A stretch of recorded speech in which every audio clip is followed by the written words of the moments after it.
What else you got there, Ed? Let's see. It was a struggle. Oh! But this here is Petra. She's a 7-month-old Eurasian eagle owl. It's the world's largest kind of owl. Unbelievable. You want to sit down? Yeah, she's, well, you know what? Jackie, keep Buffy way over there.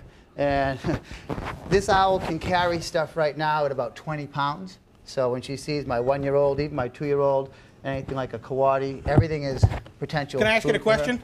Sure. How many licks does it take to get to the center of a Tootsie Roll Pop? Here's the thing, is in the books, owls are wise and everything, but it's really, I love it, but it's like one of the dumbest birds on the planet. When you train them, it's simply repeat, repeat, repeat. So I don't know where the wise old owl thing came from. You see, as she gets older, these horns here will stick up. She's a relative to the great horned owl we have around here. Of course. She has full flight. I have this gauntlet glove on. I'm holding these leather straps called jessers. Now, when I work with parrots, you have to watch out for their beak. Because they repeat stuff, too. They do, most of the damage. But these guys here, the talons, whatever these talons grab onto is now in their possession. Oh, let the world see it. Yeah, and then we'll try to feed her. Turn it around there. Show it to the camera out there. Try to get her to open her wings. Now, she might try to take off. There we go, huh? A little Grizzly Adams action. Whoa! Whoa. Now, when they take off, you just reclaim, you let her fly, and no harm's done to her. She can hang upside down for 20 minutes if she wants. Now, being a young bird, you have to reclaim her by just grabbing her back, sitting her up on your glove. Eventually, she'll get it, and what I got to do is hold her enough, and see her tail feathers are up. Once her tail feathers go down, she'll settle. Fantastic. And in another couple of months, right now I'm flying. Applaud that, ladies and gentlemen. Right now she's flying at our center. I can never fly across the center and back. Oh, really? And, frequent flyer miles? Yeah, and in a few months, she'll be, you know, a lot further along. Now, typically I would face her, when I'm training her, I face her towards me on my glove, and then I take a mouse and I stuff it up in my glove here, and she eats it. You have one of those? Yeah, you can never feed them out of your hand because then they see your hand as food. Now, see how she's trying to balance? You can tell she's young and goofy. And I have a bag of mice here. It's a bag of mice. And I'm what do you like that guy on? Remember that show V?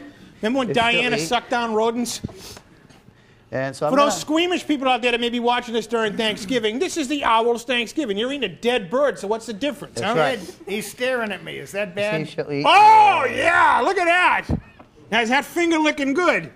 Looks like the Colonel there. Oh, it definitely does look like the Colonel. Suck it. No, that's definitely the Colonel right there. So, how was that? Colonel. A little meaty? A little rare? And how old's the owl? She's only almost 7 months old. And I got her just at 4 weeks. She had all her down feathers, and she was raised in our house. The way you make them so they're not afraid of everything is you raise them in a box around all like the vacuuming and all the dogs barking and kids screaming, and that because they think a box is their nest, and that way they're used to all the sounds. And then when they come out of the box like she is now, because she's big and in an exhibit, then all the sounds and noise don't bother her. How many mice a day do you think this bird eats? She'll eat up to 10 adult mice a day. These are just snacks now. These are just snacks, Doritos? Yeah. She has one more training session to go through tonight at about probably 10:30. Oh, yeah? Another 20-minute session. Down it goes, huh? Yeah, I'll give her one more. I don't want to fill her up. Now, what eat owls? Other owls. Oh, really? Yeah, if she sees birds of prey will eat each other. These guys here you'll find them in the desert mountains of Iraq and Iran, all the way to the cold forest. You trying to tell me this is an Al-Qaeda owl? I hope not. All the way to the forest in Europe. And they do eat their own kind, so if she's hungry and sees a smaller owl, there's no problem with her going after it. And there's a video, I don't know if it's still on YouTube, but it was of a Eurasian eagle owl eating a fox, which is pretty cool. Really? Because it's flying around with it. That's fantastic. There you go. Look at the camera right there while you're sucking down the rodent. That's ratings right there. Check that out. Down, all right, eat it. Now look at those talons. Yeah, these talons are nasty. It's, if I don't have the straps right and she gets hold of my forearm, she's just going to keep it. There you go. It's bye-bye Ed. There you go. Unbelievable. Right. Colonel, you want to try that with a mouse? Does anybody want to touch her? She's pretty cool. You can pat her back. Colonel, you want to try that with the mouse? You want to put that on your pizza? What pizza? It's got to be as good as anchovies, right? Good comeback. Pizza's gone, TC. All right, what about a mouse? You want to suck down a mouse? No, thank you. You any more mice down there, Ed? Yeah, I have 3. Come on, Colonel. Who wants to see the Colonel eat a mouse? I might as well, huh? I guess I'm the only one. All right. The owl's going, don't give him my mice. Unbelievable. Now, what else you got for us backstage? We have one more animal. You know what we should do, Jackie? We better put Buffy away so the other animal doesn't eat it, and I'll go put her away. Unbelievable. And the next animal is cute and fluffy one minute and trying to kill you the next. So it's, Sabrina's in the box in the back is what you said? Surprisingly, it's a male. Usually that is a female. Unbelievable. You know?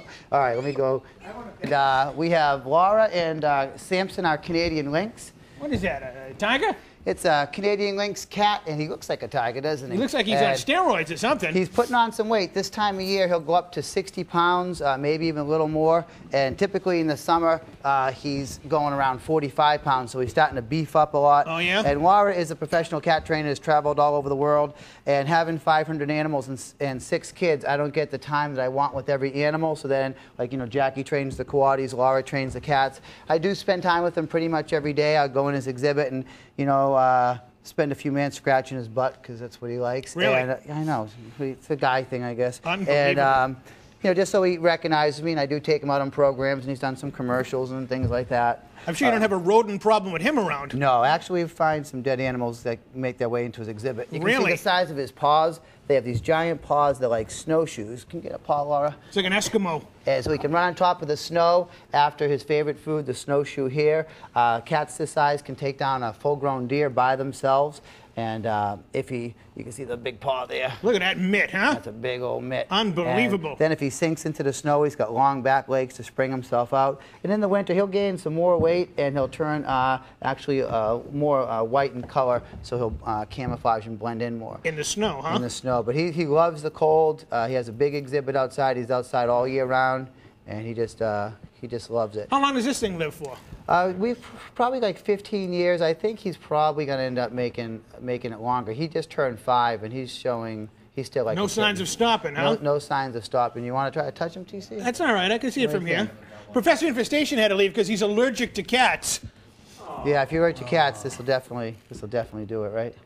Yeah, could you put it on the couch here? Yeah, we want him on the couch. The Colonel would like a request. Jack, you stand up. To have the cat on the couch. Now, the thing about cats... Because the Colonel's too lazy to get up and pat it. That's the real reason, right, Colonel? You come over here, Jackie. Is we never give our back to the cat because even though he is a 5th-generation captive-born animal, when they see the back of your neck, sometimes that switch will flick.